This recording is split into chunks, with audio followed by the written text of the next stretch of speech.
This is Mr. Rich Cooper. He was born September 24th, 1946.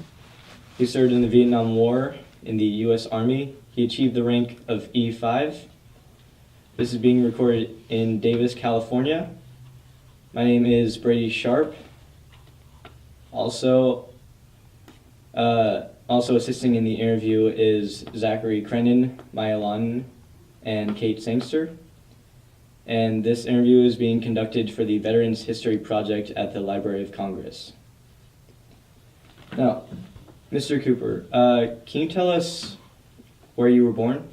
Woodland, California. Did you have many siblings growing up, brothers, sisters? Younger brother, 5 years behind me. What did your parents do for a living? My dad was an insurance broker for 40 years after the Navy in World War II. My mom was a homemaker until later on she became, in her 50s, became a secretary for a very large construction company here in Davis. Did anyone else in your family also serve in the military? My father in the U.S. Navy, World War II. What rank did he achieve? Chief Yeoman. Chief Yeoman was his rank.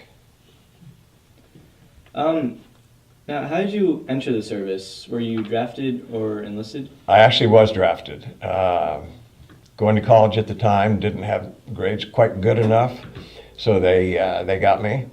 And then I was talked into an extra year, so I served a total of 3 years. Now, what was that experience like, being drafted? A little scary, with Vietnam going on and so forth and so on. Now, can you tell us how the draft works? Well, back then you had to have so many units. I think it was 12 units with a GPA of a certain 2.75, I think, and I did not have that. I was kind of goofing around a little in college and didn't maintain the grades I should have to avoid the draft. Now, were you nervous when you were drafted, or did you have any doubts about joining the military? I was pretty nervous. Didn't want to go in. Now, when you were sent to training camp or somewhere similar to training camp, Basic training? Yeah, basic Right. training. Did your family see you off? They did. I'm trying to remember. I know we took the bus from Davis to Oakland, and at least my mom, maybe my dad too. I can't remember. How did it feel leaving home to serve in the military? Well, once I got in basic training, I was comfortable with it and became patriotic and knew I had to do my job. What was it when you reached basic training? What was it like on your first day? Confusing. Not a good day.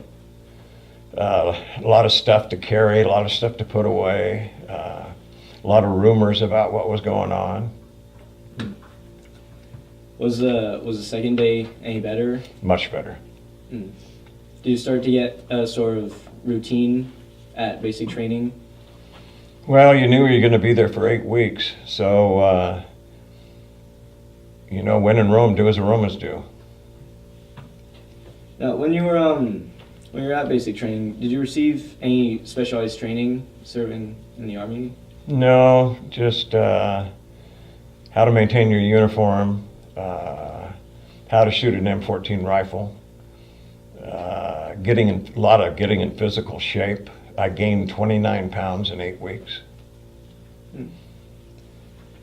Was it hard adjusting to military life? No, because you know you're there and that's what you're going to be doing for the next 3 years, so make the best of it. You said before you had to get in shape. Was there like a certain regimen that you had to do? Physical training, intense physical training every day. Now, what was the food like? Actually, not bad. lots of stuff to put on weight.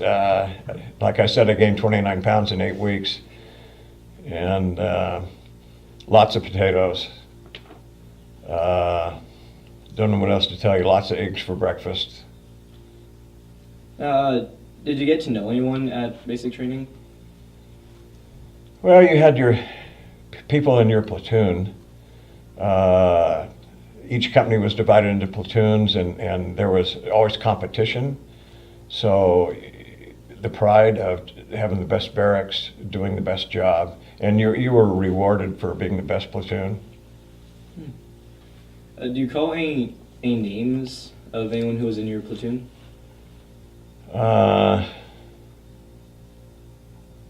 Basic training? No.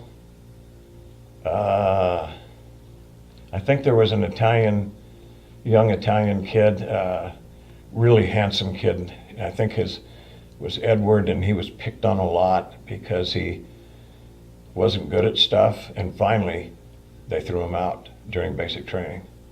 I felt sorry for him. So for the remainder of basic training, do you recall any events that stick out to you? Not really. There was one event when the company commander called me in when they got the results of these written tests, and he said, Cooper, he said, I need you to explain something to me. He said, your overall aptitude test is off the charts. He says it's wonderful, but he said this is absolutely the worst mechanical aptitude test I've ever seen. Results. And I said, well, just like my dad, I can't hammer a nail. I don't know the difference between a screwdriver and a crescent wrench, you know.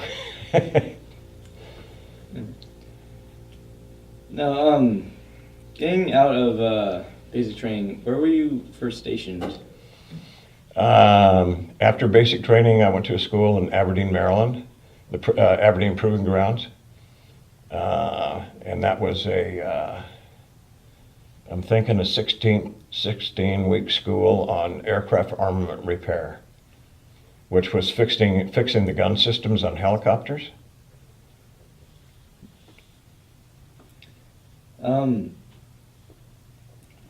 Did you serve on the front lines, or did you serve in duties away from the front line?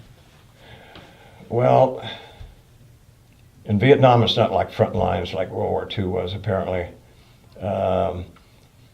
We were in the Trang, which was about halfway down on the coast, and there was a huge Air Force base there, but we were with the 5th Special Forces group. We were their helicopter support company. So we were in a pretty safe spot right there, and that was our base of operations.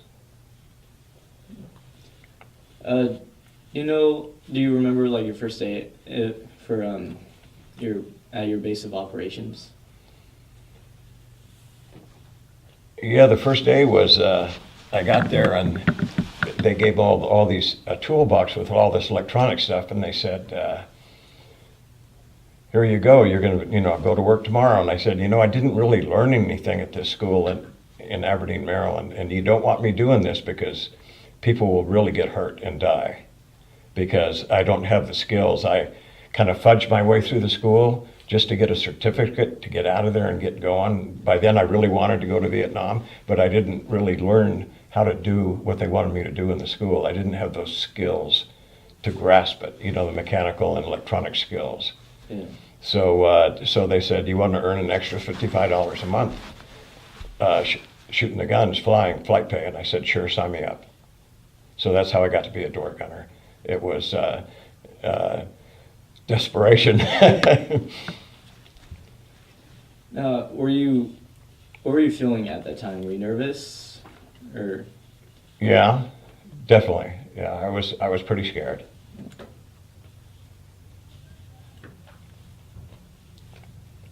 Now, this is backtracking a little. How did you go to school in Maryland if you were in Sacramento? Sorry, I don't know how. Okay, before that was, before Aberdeen, Maryland was Fort Ord for basic. And that was the 8 weeks, and then on to Maryland for what they call AIT, which is advanced training, advanced individual training. Everybody went to a school after basic. It's automatic. Whether you were a cook, a clerk, infantry, artillery, helicopters, whatever, you went on to a school. Let's see. So, going to school in Maryland, did you enjoy the experience? Yeah, except it was real cold in the winter there, lots of snow. Yeah, it was the city of Maryland I didn't like, but the proving grounds it was nice, and the experience was good.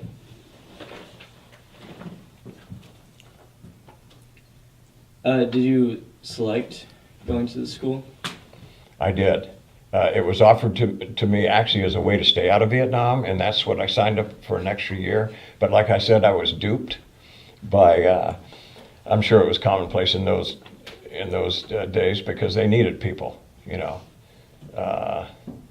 And I wasn't upset with anybody. That was the lieutenant's job to try and get people to. But it turns out that the only real place they used this job title of aircraft armament repair was where they had the helicopters going to war, Vietnam. So. Going back to Vietnam, what were the responsibilities of a door gunner? Our responsibilities were to shoot the guns, make sure that ammunition was clean, make sure both guns were clean on both sides of the aircraft, ammunition for both sides of the aircraft. Once in a while, the pilots would ask us to clean their .45s or pistols. You don't say no to an officer. So once in a while, we would do that. Not a hard job.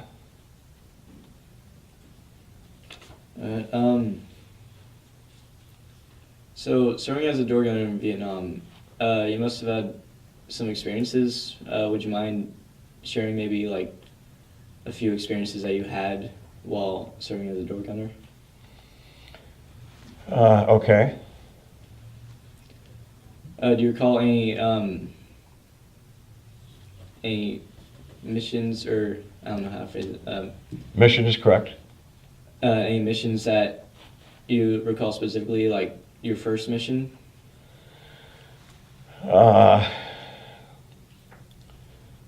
We did what they call milk runs, which we'd go pick up mail, or we would go pick up important people, generals and this and that. But then, being attached to the 5th Special Forces, we flew in every part of the country. And we flew into countries where we would paint out the numbers on the helicopters.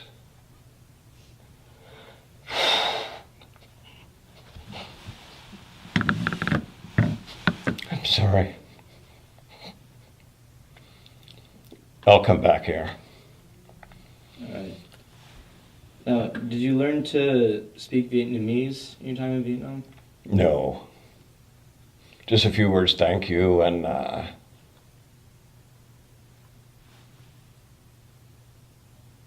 few other words, not many. You said being a door gunner was an easy job. Was it an important job? Well, yeah, you were protecting the crew members, and then a lot of times you'd have other people, like a team. We would take a team of Vietnamese dressed up as Viet Cong, and these were Rangers, and we'd take them out and drop them off, and then they would go in and they would march with the Viet Cong, and we would come back and get them later on. A few days later. Yeah. All right, how did the Vietnamese receive Americans in Vietnam?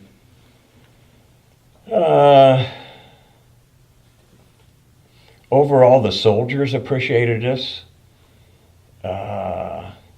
And then, of course, the people downtown, you know, the bars and the girls, they more money, you know, and there was a lot of prostitution in the different cities. There was a lot of selling of drugs, and you know, it was available. Every war zone has that, I'm sure. People making money off, you know, the visiting armies. Now, did you have any close friends at the time? Just yeah, I had some good friends in you know, that were like in the bunk next to me, and other gunners that I would hang out with that had the same job. How did you pass the time in between missions? Well, by the time you got back and cleaned the guns, and we'd have little poker games in the barracks. Sometimes we'd play, you know, gin rummy. There were some board games that guys had. Then also on the base there was if you wanted to go have a beer, you could go have a beer, you know, for 25 cents or a cocktail for 50 cents. It was right there. But, you know, you didn't do too much of that if you wanted to stay sharp. How much did how much did you as a door gunner get paid normally? I was actually sending home almost everything. I was getting about $400 a month. When I left, it was up to 400 and something a month as an E4. And I sent all that home. And my mom would put it in the bank. Did your family appreciate that? You bet. I saved about $4,000, and I was only actually there 11 months in Vietnam. I came home a month early. While you were serving, were you active in the time that President Kennedy was assassinated? When President Kennedy was assassinated, I was in gym class at Davis Senior High School on 14th Street. They called us into the multipurpose room. Not a good day. How did you notice that society reacted to it? It was just everybody was real sad. He was quite a loved president. Now, He was a war hero too, I think, in the Navy, had PT boats. PT 109 in the new U.S. Navy. They made a movie about him. now, what was Vietnam like?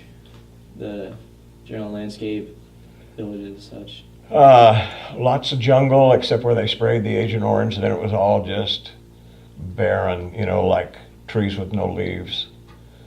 And in an orangish brown rust color. It just gave you a bad feeling flying over that. How is it different from America? The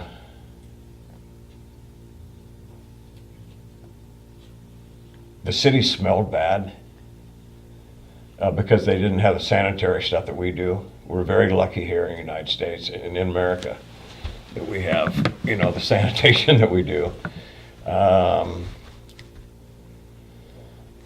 Just so much jungle and where you couldn't really see the ground because of the just vegetation everywhere. And there were some beautiful sights, you know, flocks of thousands and thousands of beautiful birds, parrots, tigers. We'd see Teddy Roosevelt. That was one of his big things. He went over there apparently and hunted tigers. And, you know, there's a lot of, you know, if it wasn't for the war, it would be a beautiful place. Gorgeous, gorgeous beaches. So, were you affected by the by Agent Orange being sprayed throughout Vietnam? You know, I don't think I was like the guys on the ground because we were in the air all the time, and there was no spraying real close to where our base was.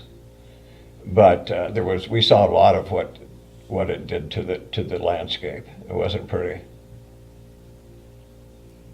Now, serving in Vietnam, did you become familiar with the policy of Vietnamization, or do you know what that is?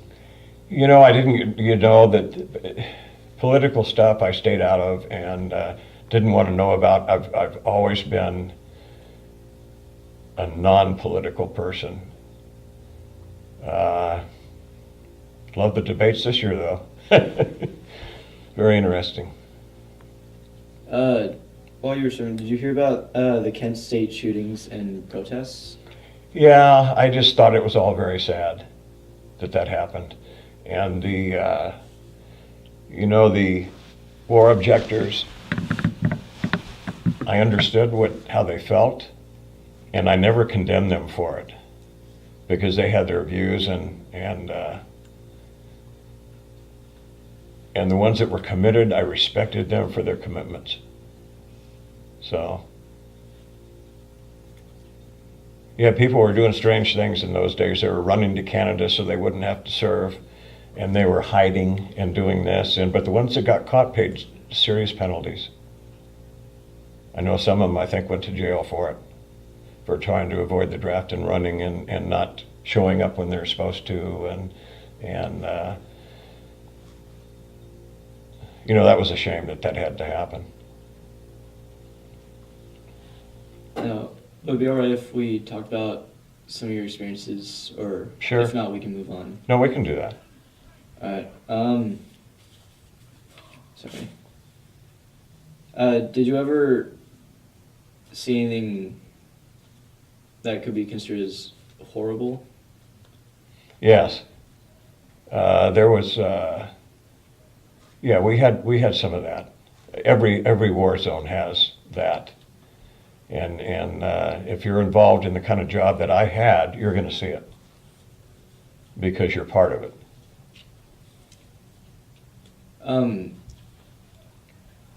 Did you become close with anyone while serving in Vietnam? Yeah, there was a fellow named Russ Irby who was from Ohio, I think, and he was my bunkmate, and he ended up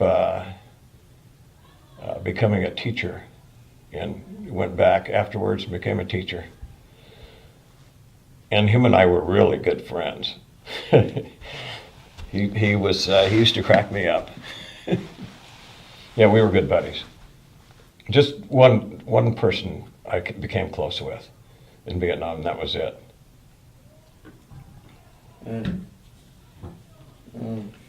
Sorry. Did you know what you were fighting for? Oh yeah, we knew. It was to stop the communist takeover from North Vietnamese taking over South Vietnam. They wanted to take over the country, and that's what it was. The French were in there before us, fighting as well. And it was a war that I think that basically we knew we couldn't win, and because of the type of war it was and the war tactics, I think it was unwinnable, and everybody just kind of knew it. Now, are you pro-war or anti-war? I'm an independent type person. I know that basically people say, oh, Republicans are pro-war and Democrats are anti-war. And that's the way it was then, and it kind of still is that way now.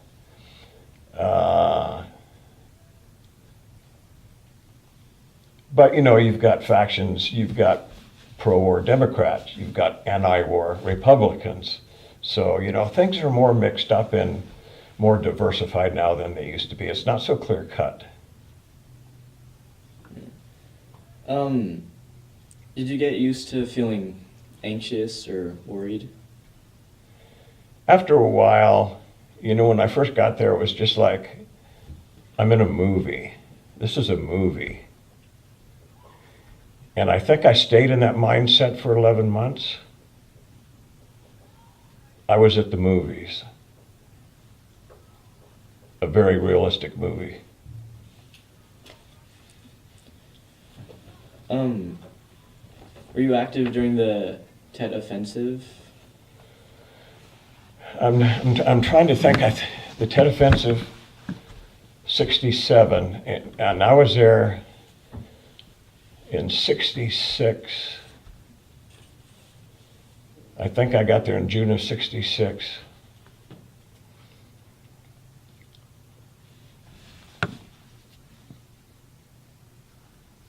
Trying to think when I left.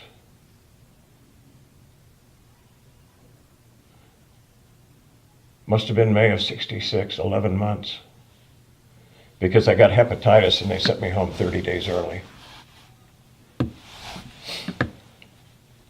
Now, serving as a door gunner or working in Vietnam, did you ever have any times where you were close to getting wounded?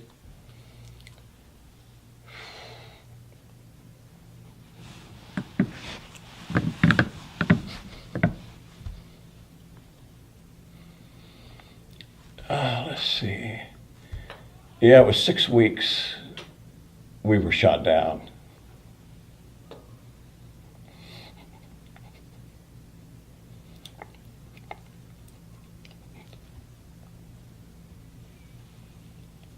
We can move on if you like.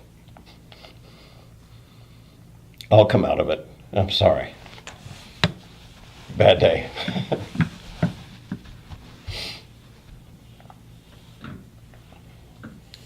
Yeah, we had two crazy pilots. They were majors who flew in Korea. They didn't like helicopters. They were forced to go to school and become pilots, and they disobeyed a direct order. And there was a team,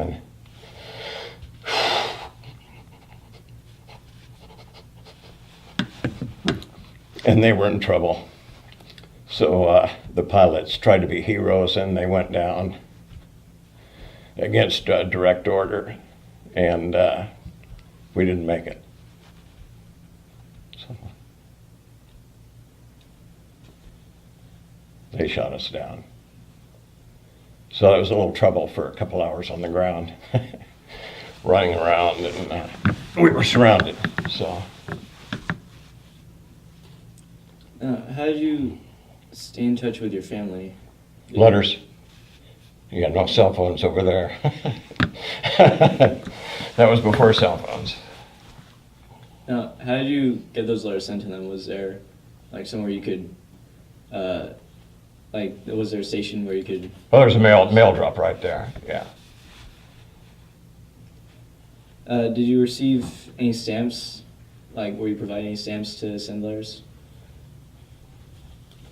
You know, I can't remember. We might have been given some stamps, or we bought them, but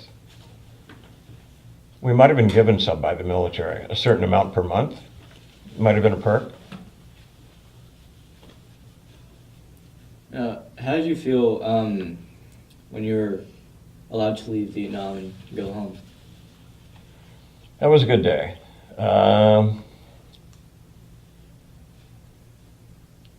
What happened was I got hepatitis, and then I went to the dispensary. My buddy said, Rich, they said, your skin is yellow, and your eyeballs are orange, and we think you have hepatitis. And so I went to the dispensary and said, you've got hepatitis, they did blood tests and everything like that. And I had, it wasn't a serious one, not C, but it was one where they said, you're going home this afternoon.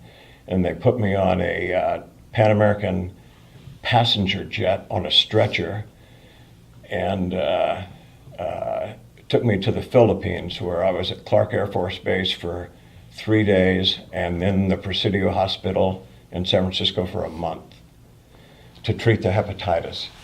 And so I just bought a new stereo over there and all this good electronic listening stuff, and I had to leave it all. It was not good, but I was glad to be going home. So. Did you miss the friend that you made, the one who became a teacher? Well, I got to see him before I left, you know, because I went clean out some clothes and stuff like that and got to say goodbye to him, and we were in touch later on, so that was all good. So where were you when the war ended? Let's see, in 1975, I was an insurance broker, Davis, California. In with my dad, in business with my father.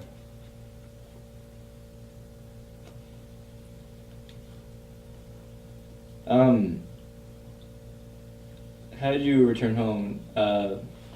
Like, did you go on a plane or?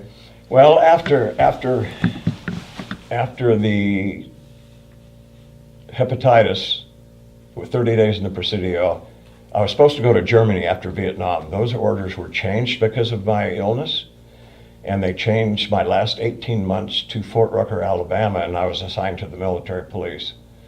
And when they found out I could type, they made me the company clerk and the mail clerk. And that was a nice position of power. No one messes with the mail clerk. That was a good job. And got to work with the company commander and the first sergeant. And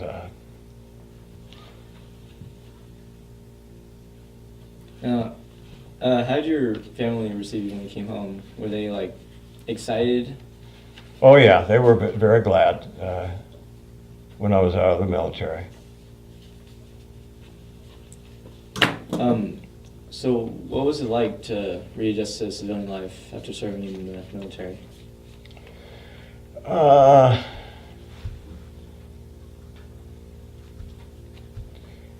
It was nice where you didn't have to get up when they told you to get up and make your bed a certain way, and you know, being told what to do for 3 years. But it was, you get used to it, and I didn't mind it because I was doing my job and helping our country. So I didn't mind that part of it. But it was nice to get back to, you know, a different kind of life where no one could tell you what you had to do no matter what. So. Did you learn any life lessons while serving in the military? Yeah, I would say the military overall was very good for me. It taught me discipline that I got to use later in life. At the time when I was drafted, even though I was going to college, I wasn't really accomplishing anything. The people I was hanging out with were good and bad. And I could have picked the wrong road had I not gone in the service, and it could have been, I could have had some negative things happen to me. So I think the Army was overall a very good direction for me at that time, and I'm glad it happened. Do you have any last remarks that you would like to make before we conclude the interview? No, I would actually tell every young person, if you have a chance to experience the military in some way, even if it's reserves, the discipline that you get out of it is going to help you a lot later in life, along with some other good things, making good choices, helping other people, because the military is a team effort.